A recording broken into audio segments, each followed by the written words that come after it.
Let me do a sound check and then open up a chat window. Let's see here. Waiting for it to catch up. All right, let's see. Test 1, 2, test 1, 2. To catch up. Test 1, 2. All right, let's see. Test 1, 2, test 1, 2. To catch up. Test 1, 2. Yep, I can hear us both. Okay. There's like a 10-second delay, so I had to wait till it caught up to us. Yeah, you always have that. It's always there. You can't change it. Okay. That's how it's built in. Okay. And let's go ahead and put the chat window up so I can monitor chat.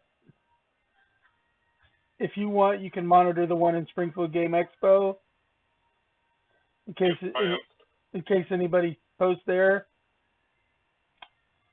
But I'm mostly going to watch that one. Okay. Hey, welcome everybody. If anybody's out there, let me bring up my chat monitor actually, so that we can see if we have people come into channel here, into my channel at least. I won't be able to see. I can only monitor one channel at a time, unfortunately. But Philip will be monitoring the Springfield Game channel. We're simulcasting on both channels right now. It doesn't look like anybody's in channel, but we're going to talk as if they are, because that's how we're recording. As you can see, right now, this week, so far, you just have me and Lurch. Oops, except I got to change that email address under Lurch. It's still, that's Greg's. Hold on, let me make a change real quick here. Let's see. And what's yours? You were putting email addresses on these. If they want to contact you. Yeah, I mean, so they just contact me on right now on Facebook, and then or the Springfield Game Expo. Yeah, we'll just use the can you just put like Lurch Land on Facebook or something? Land on Facebook. There we go. That's what we'll do. There we go. That's fine. However you want to be contacted right now. Okay, like I said, there's nobody really in channel right now, so it's okay. We're just getting started. As people can see this week, we have no Greg right now. Greg had a personal emergency, a friend in the hospital. He's got to help them out. He's going to try to get with us a little bit later, but if he doesn't, that happens. There's going to be occasional weeks where one of us won't be here, so that's fine. If you're new to this, this is a game time where myself, Clyde, Doc Star, also known as Gamer Seuss, the director of cross promotions for Eclectic Endeavors, the group that puts on the Gaming Arts Media Entertainment Expo. I'm one of your hosts. With me today is Philip Lurch Landergan, who is the chairman of the Gaming Arts Media Entertainment Expo right now, and Eclectic Endeavors. He's taken over for Chris Stewart, who is finally going into a little bit of retirement from it. He's a hard-working man, let me tell you. It's we regret already that he's gone, trust me. But he's still here. He's still with us in an advisory capacity. He's just kind of stepping back because he's got so much other stuff going on. And in other weeks, you will also see Greg Pullman here, who is our director of tabletop gaming at the Gaming Arts Media Entertainment Expo or Eclectic Endeavors. You can find us under both categories on Facebook. Either you can look up game itself, or you can go to the Eclectic Endeavors group to talk to us. You can see me there as Clyde Star, Philip's there often as Lurchland, which is why it says Lurchland on Facebook right underneath his name there. And Greg Pullman. What we do in this chat is, this talk show blog is about all the things that we've normally handled at the Gaming Arts Media Entertainment Expo convention, but with COVID and everything, we've moved some of it online so that we can still get out there, touch bases with our fans and our family, really. You guys are family to us. And, talk of all the different things in the nerdosphere, because I mean, let's just face it, we're big nerds and we like to celebrate our nerdiness with people of like minds. And so once a week from 8 to 10, sometimes we might go over. Today we're probably going to go over, given one of our topics. We like to talk about different things. Now, I don't have a whole lot planned for this week because I'm really kind of building up for our final topic. But I know Lurch has a couple of different topics. I've got it set to the WandaVision thing, which is that's what our final topic is going to be, and we'll warn you because there's going to be some spoilers for the first first 8 episodes. I'm sorry, and then we're going to be doing some predictions and stuff because in just 2 days from now, little less than 48 hours, you can watch the finale of WandaVision, probably one of the most anticipated properties in a long time for Marvel, and Marvel has been hitting it out of the park. And so WandaVision is definitely something that, if you haven't had a chance to see it, I know Lurch agrees with me here, you should tune in.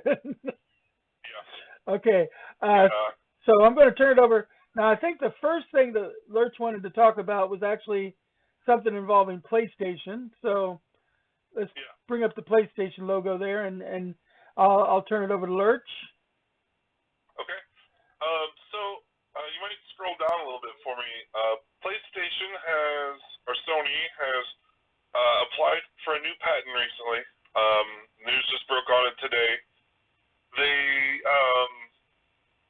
People are joking about it being that PlayStation has given us these new banana controllers. If you scroll down. So what the idea is they're working on this technology, they're patenting this technology of being able to take like VR worlds, like a VR headset, and have some sensor tech that's able to pick up any kind of inanimate, non-luminescent physical object, like 3D object. So you can have a physical coffee mug or a physical banana or whatever that can then be interacted with your games or with your apps on the PlayStation VR. This is probably not going to apply until the next generation of PlayStation VR. They haven't made much announcements about exactly how this will be used. This article doesn't have one of the pictures, but there is a picture that's I've got where it shows like the banana, like just like this, but there's an X on the left-hand side, but near the thumb, and a triangle button on the right-hand side. So it's like you can sort of imprint where on that object banana buttons would be for you to be kind of pressing. What the heck? And like I haven't set it up right there. You know, like the new PS5 controllers. There's been some reports of the Joy-Cons drifting, kind of like the Nintendo Switch Joy-Cons. The joysticks having a drift, and I've seen someone joke about how customers complain about Joy-Con stick drift. Sony, fine, we'll give you a banana to play with. I think it'd be fun to be able to use these objects in games that somehow fit it, like playing a new Ape Escape using a banana as your controller, or right, or Donkey Kong type of game. Yeah. That's great. So basically, what you're saying is they're looking into possibly doing real-time 3D mapping using the headset and camera to kind of do almost plotting with inanimate objects, as long as they're matte and they're not too shiny. Yeah. Nice. So it's kind of crazy. They're calling it. They're saying it. It's a method that turns a non-luminous passive object being held by a user into a controller, recognizing virtual button locations on it. And they use the banana as the illustration for the example. It conceivably can work with anything in the user's hands. A book, you just gotta take that. You just gotta take that shiny slip cover off the book, Yeah. First editions, Yeah. Well, yeah. If you've got like hardbounds with the slip covers, you just gotta slip that slip cover off, and the book is fine. Hey, it just goes flying off and out of your hands. But yeah, that could open up quite a bit, because then a lot of improvised controller type things could come up, and new programming for things like weird like sparring programs and stuff, where instead of, like some of the Japanese anime type stuff where you see people sparring with like giant fish and telephone poles, and you can get like rubber wiffle ball bats and stuff and have them as your virtual controller. It's just kind of crazy. I honestly wasn't intending on talking about VR stuff, 2 weeks in a row. But when something like this, when the news on this broke today, I was like, I got to bring this up. This is breaking news is just that. Breaking Yeah. news is just that. Breaking news. It's just like last week. We weren't intending to talk about Satine Phoenix's new website, but the news broke and we had to bring it out. Okay, Broken Toilet has joined us in chat channel. Good to see you, Broken Toilet. He's one of my regular viewers for Old School RuneScape. And now he's here. I guess he wanted to check out my talk show.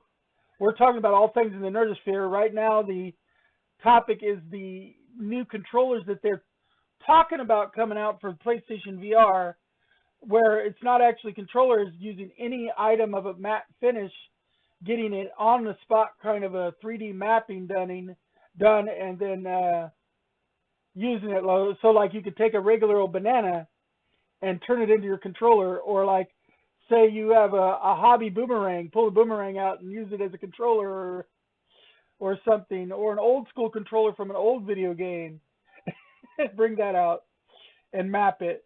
So there's all kinds of potential there for I'm thinking about some of the crazy stuff our more creative friends could do, like the cosplayers. Exactly. That's cosplayers could do with this tech. Oh yeah, just think of what the Ghostbusters of the Ozark could do with their proton packs and stuff. With that, that would be amazing. Can you just imagine Matt and them with their proton packs pulling out and doing a Ghostbuster game, fully actualized with their proton packs on their backs and dressed up in costume? And then that would be something we could do as a presentation later on a big screen at game or something. Put a big screen behind them showing the video of the game, and then have them in front dressed up in their costumes playing it, and it would look like almost a theater production game.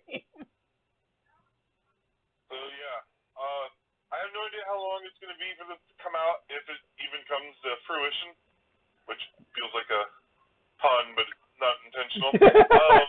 Fruition. So yeah, but I mean, it might not end up being a functioning tech in the future, but the fact that it's the fact they're working on it is amazing. Yeah, like I don't normally give a whole lot of attention to new patent applications, right? Because a lot of them don't go anywhere.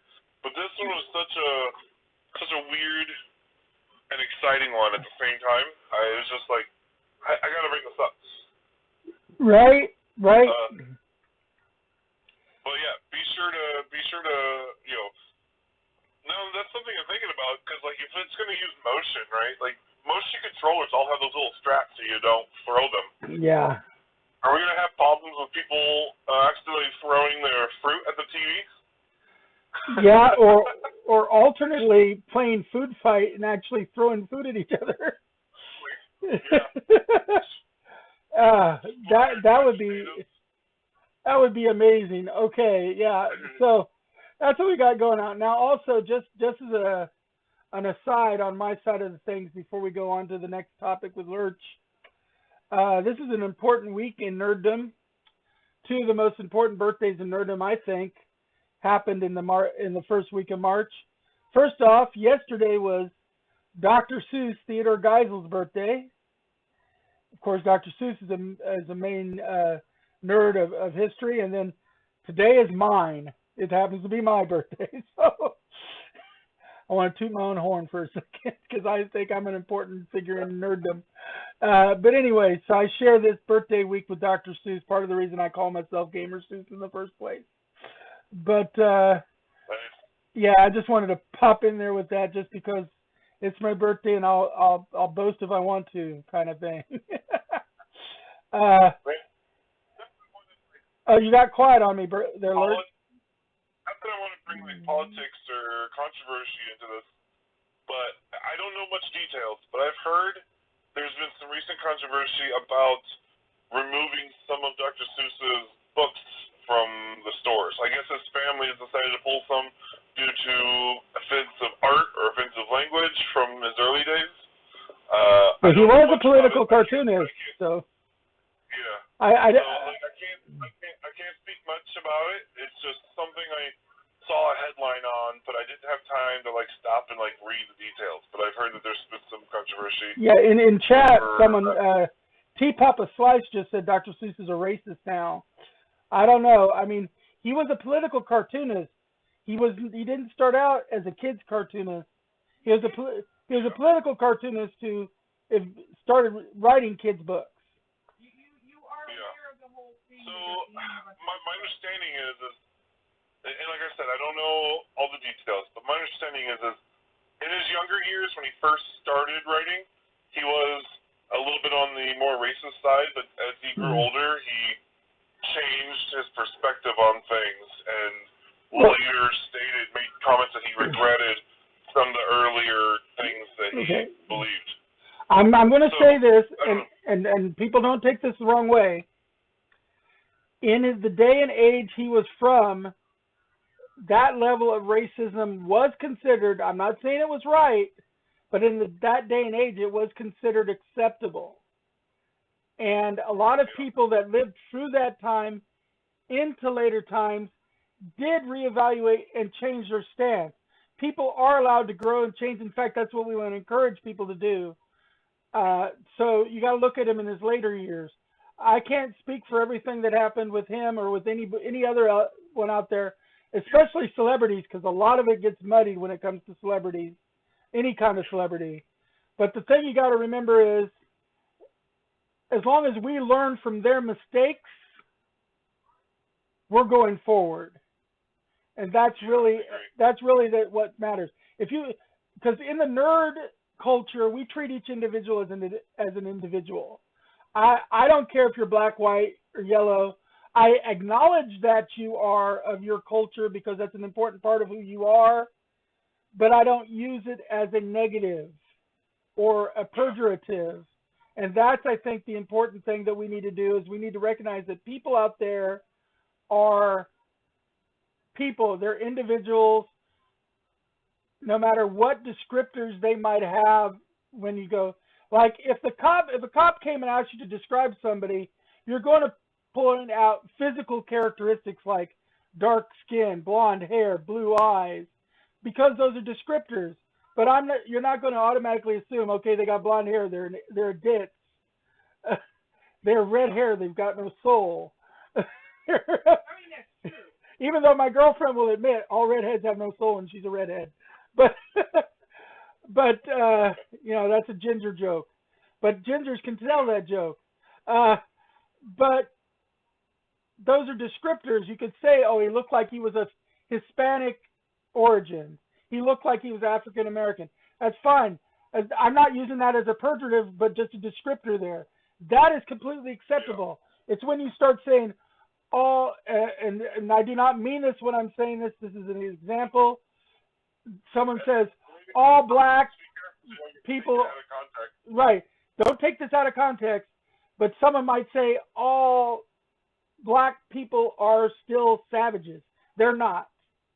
All people are people. Can black people say the N-word? You know what? Nobody should say that word. You know who should say that word? And Hispanics can say it in the actual original context that it was. In other words, the Spanish word negro, which means black. But the negative connotation word, no. Nobody should say it. A black person shouldn't say it. A white person shouldn't say it.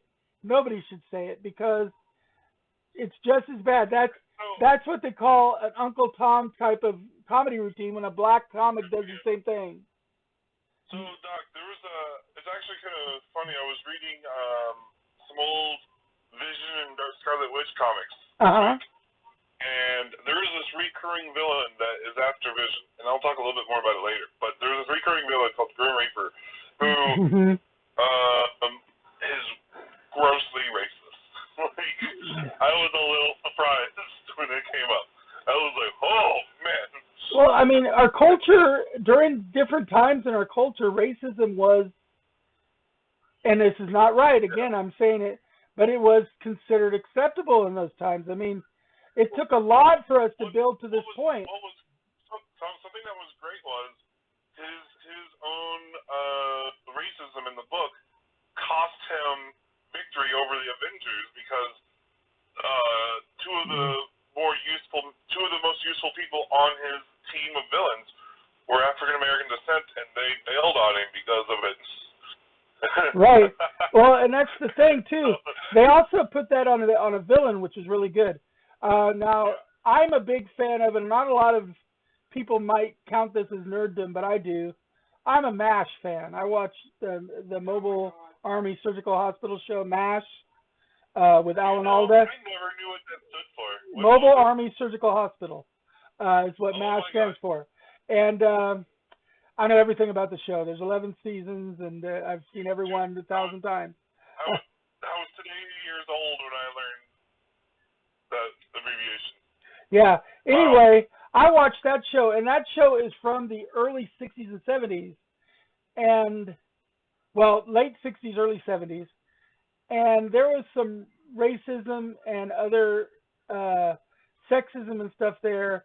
But one of the good things and the proactive things about that show is Alan Alda especially helmed it, was the fact that they actively worked against those thought processes in the show, even during the time period when it was generally considered acceptable everywhere. And so that just shows that some people, nerds like Alan Alda, because I definitely count him as one of us, was ahead of their time in the acceptance department, because Alan Alda built a lot of his shows around acceptance. Same thing with some of the shows that had certain racist connotations, but actually turned out to be about acceptance, like All in the Family and Archie Bunker's Place, were actually Carl Reiner making a stand and statement about the fact that everybody should be treated as an individual while still celebrating their uniqueness. And that's one of the things we do as nerds, as geeks, as this culture. We treat each individual as an individual while also celebrating their uniqueness, all the things that make them them. Okay, we're going to get back to the nerdosphere stuff, though. We're going to get back to talking nerdy topics now. Yeah, too late for controversy. We don't want to get into too much controversial stuff. Now, I know you said you wanted to talk about some stuff in the Nintendo sphere. Do you want to talk the Mario stuff first or straight Nintendo Switch? We'll start off with Nintendo Switch. Right now, it is the 4-year anniversary of the launch of the Nintendo Switch, which kind of got me thinking a little bit about games, that's out for it and some of the progress we've got. For me, I was thinking about it. I've been playing my Switch a little bit more often here recently. Interestingly, I'm playing like Mario games and stuff. Yeah, I don't have one, unfortunately. They also just had like the Super Mario Brothers 35th anniversary celebration, which has some cool stuff, but there's also a little bit of controversy about that because like they put out Super Mario 3D All Stars, which is a collection of 3 Mario games: Super Mario 64, Super Mario Sunshine, and Super Mario Galaxy.